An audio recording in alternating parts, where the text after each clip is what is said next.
Hi friends, welcome to my channel Akhila Bhoju official. అందరు ఎలా ఉన్నారు? బాగున్నారా? నేను చాలా బాగున్నాను. అలాగే మీరు కూడా బాగుండాలని మనస్ఫూర్తిగా కోరుకుంటున్నాను.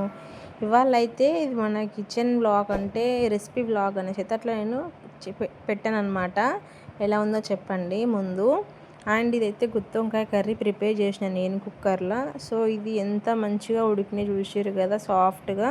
సో అట్లా రావాలంటే ఎట్లా వండాలో మనం ఇప్పుడు ప్రిపరేషన్ చేసేద్దాం. ఇప్పుడైతే పోపులోకి ఇక్కడ చూపిస్తున్న ఐటమ్స్ అన్నీ తీసుకోండి. ఇవన్నీ మిక్సీ పట్టుకోవాలి, సారీ పోపులోకి కాదు. పప్పు, ఎల్లిపాయలు, మినప్పప్పు, నువ్వులు, పల్లీలు, కుడక, దాల్చిన చెక్క, లవంగాలు, ఇలాచి ఇవన్నీ అయితే తీసుకోవాలి. అలాగే నేనైతే పక్కన ఉల్లిగడ్డలు అండ్ టమాటా, పచ్చిమిర్చి, పుదీనా అయితే తీసి పెట్టుకున్నాను. ఇక్కడైతే గుత్తి వంకాయలను కట్ చేసి తీసుకున్నా ఆల్రెడీ. మంచిగా వాష్ చేసుకొని కడిగైతే ఇలా తీసుకున్నాను అనమాట, ఘాట్లు పెట్టేసుకొని. ఇప్పుడైతే ఇందులో మనకి చేసిన పేస్ట్ ఉంటుంది కదా, సో అది అయితే తర్వాత పెట్టుకోవాలి. ఇప్పుడైతే ఇక్కడ నేను పోపు వేస్తున్నాను అనమాట. కర్రీకి అయితే ఆయిల్ అయితే 3 టేబుల్ స్పూన్ ఆయిల్ అయితే సరిపోతుంది. ఆయిల్ తీసుకొని అందులోకి అయితే ఫస్ట్ పల్లీలు వేసుకోవాలి. పల్లీలు అండ్ ఇవన్నీ అయితే కొంచెం కొంచెంగా వేయించుకోవాలన్నమాట. కొద్దిగా వేపుకుంటే టేస్ట్ అనేది బాగుంటుంది.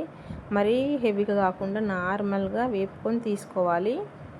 ఇవన్నీ అయితే మన కర్రీలోకి అయితే కొంచెం నార్మల్గా అలా రోస్ట్ చేసుకుంటే సరిపోతుంది అనమాట. మరీ థిక్ అయితే టేస్ట్ అనేది బాగుండదు. సో నార్మల్గా తీసుకుంటే మాత్రం చాలా బాగుంటుంది టేస్ట్ అయితే. అలాగే గుత్తొంకాయ కర్రీ ఎంతమందికి ఇష్టమో కామెంట్ చేయండి. నాకు మాత్రం చాలా అంటే చాలా ఇష్టం గుత్తొంకాయ కర్రీ అంటే. ఇంకా ఇంట్లో చేసుకున్నది కాకుండా ఫంక్షన్లో పెడతారు చూసినావా, అది టేస్ట్ ఇంకా బాగుంటుంది. నాకైతే చాలా అంటే చాలా చాలా ఇష్టం గుత్తొంకాయ కర్రీ. అలాగే గుత్తొంకాయ కర్రీ లవర్స్ ఎంతమంది ఉన్నారో కామెంట్లో తెలియజేయండి ఫ్రెండ్స్, ఓకేనా. ఇక్కడ చూసిరు కదా, లైట్గా అయితే ఇట్లా వేపుకున్నా నేను. కొంచెం అయితే ఆయిల్ ఎక్కువైంది నాకు, కొంచెం తక్కువ తీసుకున్నా ఏం కాదు. ఇంకా లాస్ట్లో అయితే చింతపండు కూడా యాడ్ చేస్తున్నాను అనమాట. ఇది మిక్సీ పట్టే ముందు చూడండి, మిక్సీ జార్లోకి అయితే నేను తీసుకున్న 2 టేబుల్ స్పూన్ 2 టేబుల్స్నే కారం తీసుకున్నాను నేనైతే, ఎక్కువ ఏం తీసుకోలేదు. ఉప్పు అయితే కర్రీలోనే వేసుకుంటాను నేను. ఇక్కడైతే కొంచెం కూడా యాడ్ చేసిన అట్లనే. కర్రీలో అయితే మనం ఉల్లిపాయలు వేసి నెంబడి వేసుకుంటే బాగుంటుంది అనేసి అనిపిస్తుంది నాకైతే. సో చూడండి, ఇప్పుడు దీన్ని అయితే మన మిక్సీ పట్టుకోవాలన్నమాట. అట్లే కొంచెం పసుపు కూడా తీసుకున్నాను నేను. అలాగే ఎల్లిపాయలు కూడా తీసుకోవాలి, బాగుంటుంది. ఇంకా కొంచెం ఎక్కువ వేసుకున్నా పర్వాలేదు, మంచిగా ఉంటుంది. చూడండి లాస్ట్లో పేస్ట్ అయితే ఎలా మంచిగా వచ్చిందో, సాఫ్ట్గా స్మూతీగా మంచిగా గ్రైండ్ అయింది కదా. సో ఇప్పుడైతే వీటిలోకి ఒక్కొక్క దానిలోకి అయితే మనం పెట్టుకోవాలి. ఇంకా మసాలా అయితే వంకాయలలో అడ్జస్ట్ చేసుకోవాలి. మరీ ఎక్కువ కాకుండా తీసుకోండి, టేస్ట్ మరీ ఎక్కువ కూడా కొంచెం చేదులాగా అనిపిస్తుంది. సో తక్కువ తీసుకుంటేనే మంచిగా ఉంటుంది అనమాట. ఇలా ఒక్కదాని ఇంకా ప్రతి దాంట్లో ఇట్లనే అడ్జస్ట్ చేసుకుంటాము.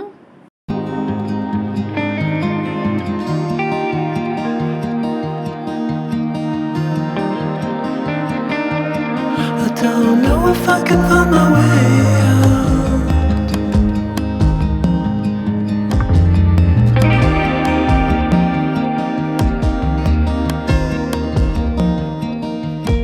In this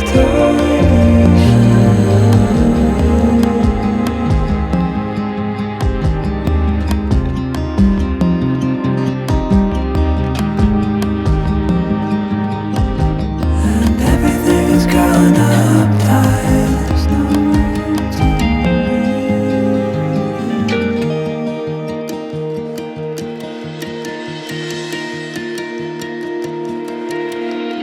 fall into the ocean.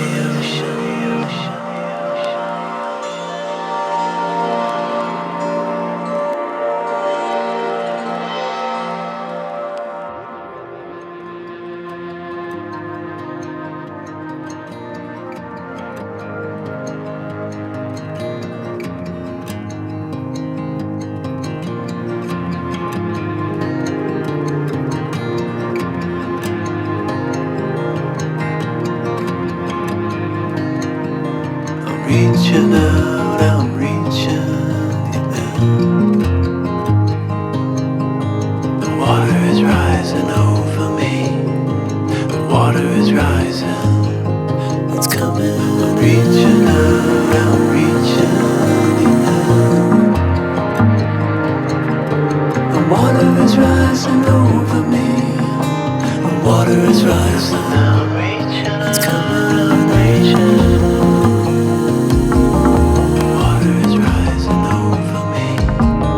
I'm reaching out, I'm reaching. It's coming in. Water is rising over me. I'm reaching out, I'm reaching. It's coming.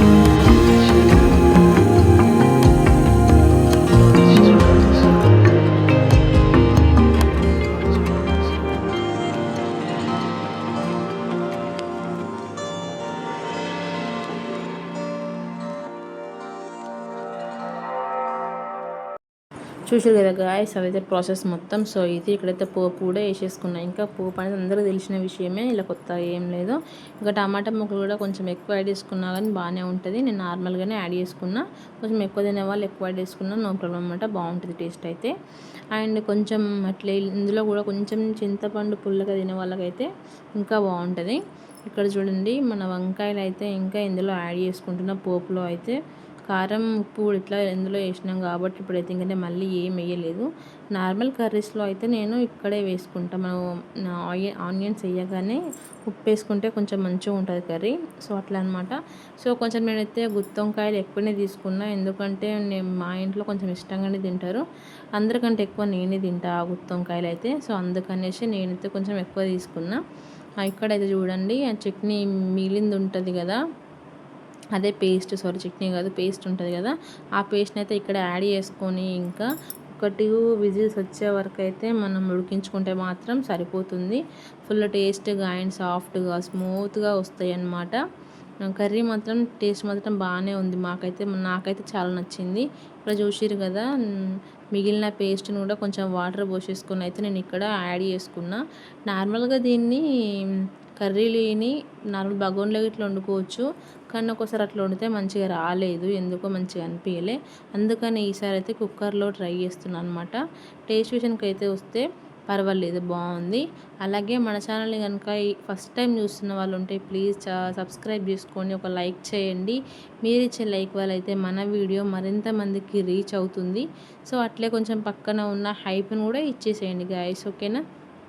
ఇక్కడ చూడండి ఇంకా ఎసరు కూడా కొంచెం తగినంత వాటర్ తీసేసుకొని ఒక్కసారి కలియబెట్టేసి మనం కుక్కర్ పెట్టేసుకుంటే అయితే కర్రీ ఇంకా రెడీ అయిపోతుంది. చూస్తుంటే నాకైతే మంచిగా తినేయాలనిపించింది, అంత బాగా వచ్చింది అనమాట కర్రీ.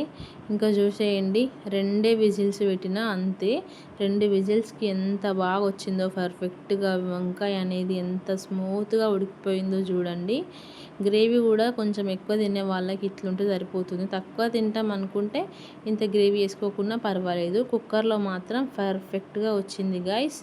సో ఈ వీడియో నచ్చితే కనుక please like and subscribe for more videos. Thank you for watching guys. Bye. See you.